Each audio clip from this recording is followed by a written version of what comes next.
Jump for Your Life is brought to you by Con Limon, the original beer with a squeeze of lime. When all is said and done, nothing is more fun for Jeremy and his friends than a day of play riding. Today, Jeremy has chosen a most difficult obstacle located near his house in Murrieta, California.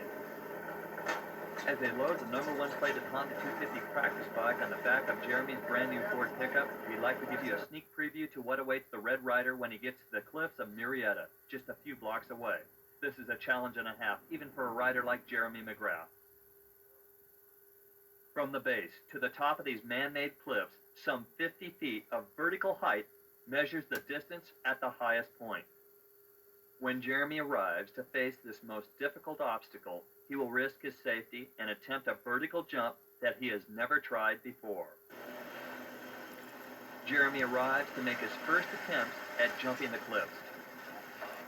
Jeremy begins his practice jumping to prepare for his main jump of over 50 feet, traveling straight up a vertical cliff wall. But here's a collection of practice jumps earlier by Jeremy.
This is it, the moment we've all been waiting for. Jeremy stops to review the height of the cliff that he's challenged himself to jump. All the other jumps have been relatively easy for McGrath, but this 50-foot vertical wall is worth a second look. If Jeremy hits a wrong rut, or if his front wheel just doesn't hit right, McGrath could be in for some serious problems.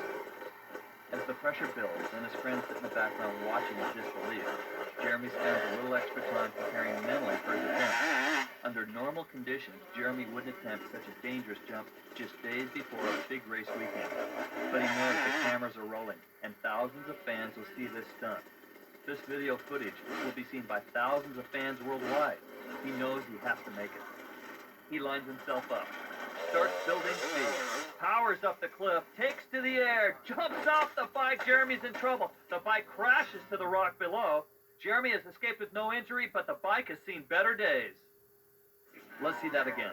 It looks as if Jeremy didn't get enough speed to power him up high enough at the bottom of the cliff.